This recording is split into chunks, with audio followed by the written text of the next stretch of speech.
മിന്നുകെട്ട് ഭാഗം 35. രചന അവതരണം ദിവ്യരാജ്. ഒന്ന് പകച്ചു നിന്നു എഡ്ഡി. വേഗം അവളെ പിടിച്ചു തള്ളി മാറ്റിക്കൊണ്ട് IV ബാഗിലേക്ക് കൈ എത്തിച്ചതും അമ്മാളു ചാടിപ്പിടച്ചെഴുന്നേറ്റു. സർവശക്തിയുമെടുത്ത് അവനെ തള്ളി മാറ്റിയ ശേഷം ഇസഹാക്കിന്റെ കയ്യിൽ നിന്നും IV ട്യൂബ് വേർപെടുത്തി. എഡ്ഡിക്ക് അവളെ തടയാൻ കഴിഞ്ഞില്ല. ഡീ അലർച്ചയോടെ അമ്മാളുവിന്റെ കയ്യിൽ പിടിച്ചുകൊണ്ട് വീണ്ടും അവൻ അടുത്തേക്ക് പാഞ്ഞു ചെന്നതും അമ്മാളുവിന്റെ അലർച്ച കേട്ട് ഉണർന്ന ബദ്രിയും എബിയും ആദിയും ഓടി അകത്തേക്ക് കയറിയിരുന്നു. ഒരു കൈയിൽ സിറിഞ്ചും മറുകൈയിൽ അമ്മുവിനെയും പിടിച്ചു നിൽക്കുന്നവനെ അമ്പരന്ന് നോക്കി മൂന്നാളും. പെട്ടെന്ന് അവളിൽ നിന്നും കൈ വേർപെടുത്തി എഡ്ഡി. സ്തംഭിച്ചു നിന്നുപോയി ഒരു നിമിഷം. എബിച്ചായ, ഇവൻ ഇച്ചായനെ കൊല്ലാനായി വന്നതാ. നേർത്തുപോയി അവളുടെ ശബ്ദം. അത്രമേൽ തളർന്നു പോയിരുന്നവൾ ഭയം കൊണ്ട്. 3 പേരും രൂക്ഷമായി അവനെ നോക്കി. ഇല്ല, ഇവള് നുണ പറയുവാ. ഇവളാ ഇച്ചായനെ കൊല്ലാൻ നോക്കിയത്. ഞാനത് കണ്ടിട്ട് അവളിൽ നിന്ന് ഈ സിറിഞ്ച് പിടിച്ചെടുത്തതാണ്. പറഞ്ഞതും തൊണ്ടയിടറി അവന്റെ. ഭയത്താൽ പതിയെ പുറത്തേക്ക് നടക്കാൻ തുടങ്ങിയതും നിൽക്ക്, പോവാൻ വരട്ടെ. ആദ്യം അവനെ തടഞ്ഞുകൊണ്ട് അമ്മാളുവിനെ നോക്കി. മാളു, നീ എന്താ കണ്ടത്? പറയുന്നതിനൊപ്പം എഡ്ഡിയുടെ മാസ്ക് മാറ്റി പിടിക്കപ്പെട്ടെന്ന് ഉറപ്പിച്ചു എഡ്ഡി. ശരീരം ആകെ വിറകൊണ്ടു അവന്റെ. അമ്മു കുറച്ചു മുന്നേ നടന്നതൊക്കെ അവരോടായി പറഞ്ഞു. ഈ നേരം കൊണ്ട് ആദി അവന്റെ പോക്കറ്റിൽ നിന്നും മൈക്കിൾ കൊടുത്ത ബോട്ടിൽ കണ്ടെത്തി. കയ്യിലെടുത്ത് അതിലേക്ക് ഉറ്റുനോക്കുമ്പോൾ കണ്ണുകൾ കുറുകി, മുഖം വലിഞ്ഞു മുറുകി അവന്റെ. ബദ്രി, ഈ മെഡിസിൻ, ഇത് ഉള്ളിൽ ചെന്ന് കഴിഞ്ഞാൽ 45 നിമിഷം, അതിനപ്പുറം പോവില്ല. ആദി അത് പറയുമ്പോൾ ബദ്രി നടുങ്ങിപ്പോയി. ഉടനെ IV ട്യൂബിലേക്ക് നോക്കി.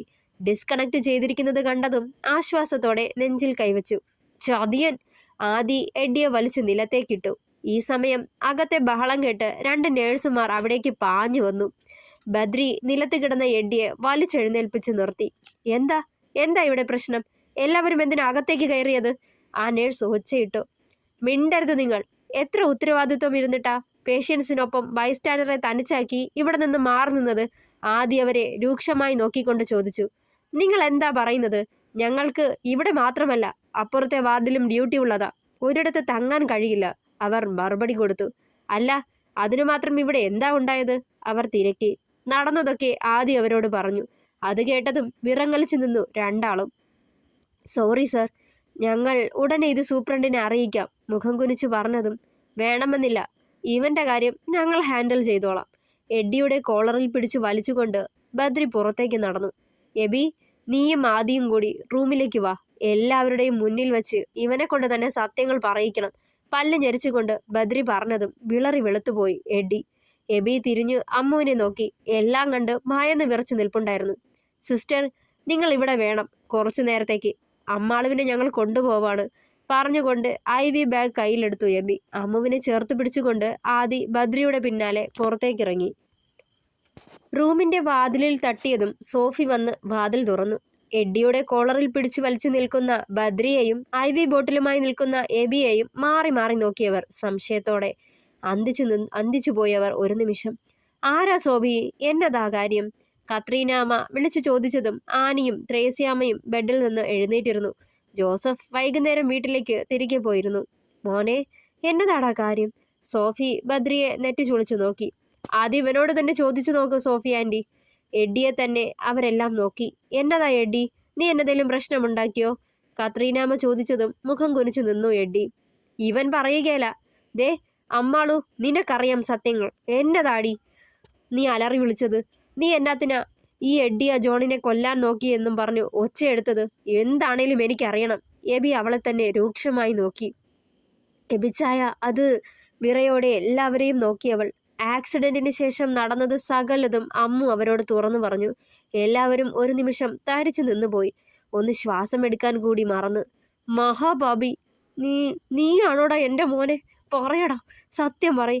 സമ്പത്തിന് വേണ്ടിയാണോ നീ എൻ്റെ കുഞ്ഞിനെ? പറയാൻ. സോഫി അലറി കരഞ്ഞുകൊണ്ട് വന്ന് മുഖം കുനിച്ചു നിൽക്കുന്ന എഡ്ഡിയുടെ 2 കവിളിലും മാറി മാറി തല്ലിക്കൊണ്ട് പദം പറഞ്ഞ് കരയാൻ തുടങ്ങി. അതെ, ഞാൻ തന്നെ അയാളെ ചാവില്ലാന്ന് ഡോക്ടർ പറഞ്ഞതുകൊണ്ടാ പിന്നെയും കൊല്ലാൻ നോക്കിയത്. ബോധം മറയുന്നതിന് മുന്നേ അയാളോട് ഞാനെല്ലാം തുറന്നു പറഞ്ഞു പോയി. അയാൾ ഉണർന്നാൽ എനിക്ക് ആപത്ത് എന്ന് തോന്നിയത് കൊണ്ടാ ബോധം വീഴുന്നതിന് മുന്നേ തീർത്ത് കളയാൻ തുനിഞ്ഞത്. പക്ഷെ ഈ പൊന്ന മോള് സമ്മതിച്ചില്ല. അലറിക്കൊണ്ട് പറഞ്ഞവൻ. സ്തംഭിച്ചു നിന്നുപോയി സോഫി. അവനോടുള്ള എൻ്റെ പക വളരാൻ കാരണം നിങ്ങളാ, നിങ്ങൾ മാത്രം. എന്നെക്കാളേറെ നിങ്ങളുടെ ആരുമല്ലാത്ത അവനെ സ്നേഹിച്ചില്ലേ? എന്ത് കിട്ടിയാലും അവനല്ലേ കൊടുത്തത്, എന്നെപ്പോലെ നോക്കാതെ. അതുപോലെ ചാച്ചനും വല്യമ്മച്ചിയും ആനിയും എല്ലാവരും എന്നിലുമേറെ അവനെയല്ലേ സ്നേഹിച്ചത്, അവനല്ലേ വില കൊടുത്തത്. അവസാനം ചാച്ചൻ്റെ സർവ്വ സ്വത്തുക്കളും അവൻ്റെ പേരിലേക്ക് എഴുതി വച്ചില്ലേ? എനിക്ക് എന്ത് തന്നു? ഒന്നുമില്ല. അതാ അവനെ തീർക്കാൻ ഞാൻ തീരുമാനിച്ചത്. അവനെ തോൽപ്പിക്കാനാ അവന് ഇവളെ ഇഷ്ടമാണെന്ന് അറിഞ്ഞുകൊണ്ട് പിന്നാലെ നടന്നതും എൻ്റെ വരുതിയിലാക്കാൻ നോക്കിയതും എല്ലാം വീണ്ടും തുറന്നു പറഞ്ഞു എഡ്ഡി. എല്ലാം നടുക്കത്തോടെ കേട്ടുനിന്ന അമ്മു നിലത്തേക്ക് ഊർന്നിരുന്ന് കരയാൻ തുടങ്ങി. സോഫി അവനെ വീണ്ടും വീണ്ടും തല്ലി. സ്വന്തം കൂടപ്പുറപ്പിനെ ചതിച്ച നീ മഹാപാപിയാടാ. നീ എൻ്റെ ഉള്ളിൽ തന്നെ വന്ന് പിറന്നല്ലോടാ. നീ ജനിക്കണ്ടായിരുന്നു. വയറ്റിൽ വച്ച് തന്നെ ഒന്ന് കൊന്നാ മതിയായിരുന്നു. ഏങ്ങലടിയോടെ കരഞ്ഞവരെ ത്രേസ്യാമ്മ ചേർത്ത് പിടിച്ചു സമാധാനിപ്പിക്കാൻ തുടങ്ങി. നീ എന്താ പറഞ്ഞത്? നിനക്ക് കൂടി അവകാശപ്പെട്ട സ്വത്തുക്കളെന്നോ? ഇല്ലടാ, നിനക്ക് ഈ കണ്ട സ്വത്തുക്കളിൽ യാതൊരു അവകാശവുമില്ല. ഇതെല്ലാം അവൻ്റെയാ, ഈ ആനിയുടെയും. എന്താണെന്നറിയോ? നീ നീ കുരിശുമറ്റത്തെ ചോരയല്ല. നീ ഐസക്കിച്ചായൻ്റെ മോനല്ല. അവരത് പറയുമ്പോൾ എഡ്ഡിയും ആദിയും ബദ്രിയും എബിയും അമ്മാളവും ഒഴികെ മറ്റെല്ലാവരുടെയും മുഖത്ത് ഒരു ഭാവവ്യത്യാസവും ഇല്ലായിരുന്നു. അവർക്കെല്ലാം എല്ലാം അറിയുന്നത് പോലെ. മമ്മി എന്താ പറഞ്ഞത്? ഞാൻ ഞാൻ കുരിശുമറ്റത്തെ അല്ലെന്നോ? നുണ, നുണയാ.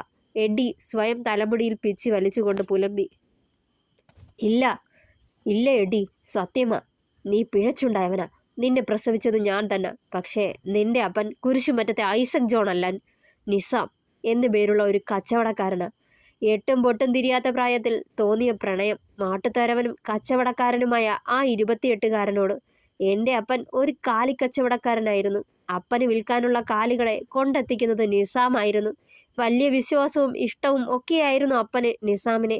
എന്നും വീട്ടിലേക്ക് വരും. ഊണ് വീട്ടിൽ നിന്നാ കഴിക്കുമായിരുന്നത്. ആദ്യമാദ്യം അയാളെ കാണുമ്പോൾ ഒളിച്ചു നിൽക്കുമായിരുന്നു. വീട്ടിൽ ആരുമില്ലാതിരുന്ന ദിവസം അയാൾ വന്നു. അന്ന് എന്നോട് ആദ്യമായി നിസാം സംസാരിച്ചു. കുറച്ചു കഴിഞ്ഞ് തിരികെ പോയി. പിന്നീടുള്ള ദിവസങ്ങളിൽ എന്നെ കാണുമ്പോൾ അയാൾ പുഞ്ചിരിക്കും. പിന്നെ വീണ്ടും സംസാരിക്കാൻ തുടങ്ങി. പരസ്പരം നല്ല പരിചയമായി. ആ പരിചയം പ്രണയവുമായി. ഒരിക്കൽ വീട്ടിലറിഞ്ഞപ്പോൾ അപ്പൻ എന്നെ ഒരുപാട് തല്ലി. അതിനു പിന്നെ നിസാം വീട്ടിലേക്ക് വന്നിട്ടില്ല. അവനെക്കുറിച്ച് തിരക്കണമെന്നുണ്ടായിരുന്നു. ഭയം കാരണം ആരോടും ഒന്നും ചോദിച്ചില്ല.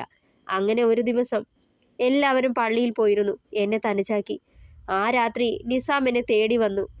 അയാൾ എന്നെ മറന്നെന്ന് കരുതിയിരുന്നു. പക്ഷേ തിരികെ വന്നപ്പോൾ അടക്കാനാവാത്ത സന്തോഷം തോന്നി. അന്ന് നിസാം തിരികെ പോയപ്പോൾ അയാളുടെ ഇടം കൈയിൽ എൻ്റെ വലം കൈ കോർത്തു പിടിച്ചിരുന്നു. എല്ലാവരെയും ഉപേക്ഷിച്ച് ഞാൻ അയാൾക്കൊപ്പം നാടുവിട്ടു. അയാളുടെ ഒരു കൂട്ടുകാരൻ്റെ വീട്ടിലേക്കാ എന്നെ കൊണ്ടുപോയത്. കുറച്ചുനാൾ അവിടെ സന്തോഷത്തോടെ ജീവിച്ചു. ആ ഇടയ്ക്കാണ് അയാളെ തേടി ഒരു സ്ത്രീയും 2 കുഞ്ഞുമക്കളും വന്നത്. നിസാം ഞാൻ കാണാതെ അവരെ ആട്ടിയകറ്റുന്നത് ശ്രദ്ധയിൽപ്പെട്ടു. അവരുടെ പിന്നാലെ ചെന്ന് കാര്യങ്ങൾ ചോദിച്ചറിഞ്ഞപ്പോൾ മനസ്സിലായി അത് അയാളുടെ ഭാര്യയും കുഞ്ഞുങ്ങളുമാണെന്ന്. തകർന്നു പോയി ഞാൻ. പ്രായത്തിൻ്റെ എടുത്തുചാട്ടം കാരണം ഞാൻ നശിപ്പിച്ചത് മറ്റൊരു സ്ത്രീയുടെ കുടുംബവും തട്ടിയെടുത്തത് അവരുടെ കുഞ്ഞുങ്ങളുടെ അച്ഛനെയും. എന്നിൽ നിന്നും എല്ലാം മറച്ചുവെച്ച് എന്നെ ചതിച്ച അയാളോട് വഴക്കിട്ട് ഞാൻ തിരികെ വീട്ടിലേക്ക് വന്നു. ആദ്യം അപ്പൻ എന്നെ വീട്ടിൽ കയറ്റാൻ കൂട്ടാക്കിയില്ല. പക്ഷേ അമ്മച്ചിയുടെ കണ്ണുനീരിന് മുന്നിൽ അപ്പന് വഴങ്ങേണ്ടി വന്നു. പക്ഷേ ദുരിതം എന്നെ താണ്ടിപ്പോയില്ല. അധികം വൈകാതെ ഞാനൊരു അമ്മയാവാൻ പോവുകയാണെന്ന സത്യം തിരിച്ചറിഞ്ഞു. മരവിപ്പായിരുന്നു. ഒറ്റയ്ക്ക് ഞാനെങ്ങനെ ഈ കുഞ്ഞിനെ വളർത്തുമെന്നോർത്തുള്ള ആധിയും. പക്ഷേ ഞാൻ ഗർഭിണിയാണെന്ന് ആരോടും പറഞ്ഞില്ല. മറച്ചുവെച്ചു. ഭയമായിരുന്നു. അധികകാലം മറച്ചു വയ്ക്കാനും കഴിഞ്ഞില്ല. വൈകാതെ എല്ലാവരും തിരിച്ചറിഞ്ഞു. ഹോസ്പിറ്റലിൽ കൊണ്ടുപോയി നശിപ്പിച്ചു കളയാൻ എല്ലാവരും നിർബന്ധിച്ചു. പക്ഷേ എൻ്റെ അമ്മ അതിനനുവദിച്ചില്ല. അങ്ങനെ ഇരിക്കുക വിഭാര്യനായ കുരിശുമറ്റത്തെ ഐസക്കിച്ചായൻ തൻ്റെ 4 വയസ്സുള്ള മകനു വേണ്ടി 2ാമത് വിവാഹം കഴിക്കാൻ പെണ്ണന്വേഷിക്കുകയാണെന്ന വാർത്തയുമായി കപ്പ്യാര് തോമ ഞങ്ങളുടെ വീട്ടിലേക്ക് വന്നത്. ഐസക്കിച്ചായന് ഒരു ഡിമാൻഡ് മാത്രമേ ഉണ്ടായിരുന്നുള്ളൂ. മകനെ പൊന്നുപോലെ നോക്കണം. ഒരമ്മയുടെ കുറവറിയിക്കാതെ തന്നെ വളർത്തണം. മകൾ തന്തയില്ലാത്ത കുഞ്ഞിനെയും കൊണ്ട് അലയുന്ന കാഴ്ച കാണാൻ കഴിയില്ലെന്ന് പറഞ്ഞ് എൻ്റെ അനുവാദം പോലും ചോദിക്കാതെ ഈ ആലോചനയുമായി അച്ഛൻ മുന്നോട്ട് പോയി. വൈകാതെ അദ്ദേഹം എന്നെ കാണാൻ വന്നു. ഇഷ്ടപ്പെട്ടു. എല്ലാം അറിഞ്ഞുകൊണ്ട് തന്നെ ഈ വിവാഹത്തിന് സമ്മതം അറിയിച്ചു. ആഡംബരം ഏതുമില്ലാതെ ചെറിയൊരു മിന്നുകെട്ടിൽ ഒതുങ്ങി വിവാഹം. കുരിശുമറ്റത്തേക്ക് വലതുകാൽ വെച്ച് കയറുമ്പോൾ എന്നെ കൈപിടിച്ച് കയറ്റിയത് എൻ്റെ മോന. ചെറിയമ്മയെന്ന് എന്നെ വിളിക്കാൻ അമ്മച്ചി അവനോട് പറഞ്ഞപ്പോൾ ചെറിയമ്മയല്ല ഇതെൻ്റെ മമ്മിയാന്ന് തിരുത്തിയതും അവനാ. അന്നു മുതൽ എനിക്കവൻ മകൻ തന്നെ. നീ പറഞ്ഞതുപോലെ നിന്നിലുമേറെ ഞാൻ സ്നേഹിച്ചത് അവനെയാ. അമ്മയില്ലാത്ത ദുഃഖം എൻ്റെ കുഞ്ഞ് അറിയരുതെന്ന് എനിക്ക് നിർബന്ധമുണ്ടായിരുന്നു. എൻ്റെ വയറ്റിൽ കുഞ്ഞാവയുണ്ടെന്നറിഞ്ഞ് എന്നിലുമേറെ സന്തോഷിച്ചത് അവനായിരിക്കും. ജീവനാണ് അവന് നിന്നെയും ഇവളെയും. ആനിയെ നിറകണ്ണുകളോടെ നോക്കിയവർ. അവന് എന്ത് കൊണ്ടു കൊടുത്താലും എഡ്ഡിക്ക് കൊടുക്കെന്ന് പറഞ്ഞ് നിനക്ക് തരുമായിരുന്നവൻ. പൊന്നുപോലെയാ കുഞ്ഞു നാളിൽ കൊണ്ട് നടന്നിട്ടുള്ളത്. നിന്റെ കാലിൽ ഒരു മുള്ള് തറയ്ക്കുന്നത് പോലും അവന് സഹിക്കില്ലായിരുന്നു. പക്ഷേ നീ അവനെ അറിയാതെ പോയി എഡ്ഡി. നിനക്ക് യാതൊരു അവകാശമില്ലാഞ്ഞിട്ട് കൂടി അവന് മാത്രം അർഹതപ്പെട്ട ഈ സ്വത്തുക്കളിൽ പകുതി എന്നെ അവൻ നിന്റെ പേരിലേക്ക് മാറ്റിക്കഴിഞ്ഞതാ. അവനെ പുച്ഛിച്ചു നോക്കിക്കൊണ്ട് അവരത് പറയുമ്പോൾ ഞെട്ടലോടെ അവരെ നോക്കി എഡ്ഡി. തുടരും. പ്രിയപ്പെട്ടവരെ, അഭിപ്രായങ്ങൾ കൂടി പറയണേ. കഥ ഇഷ്ടമായാൽ ലൈക്ക് ചെയ്യുക, ഷെയർ ചെയ്യുക, സപ്പോർട്ട് ചെയ്യുക. താങ്ക്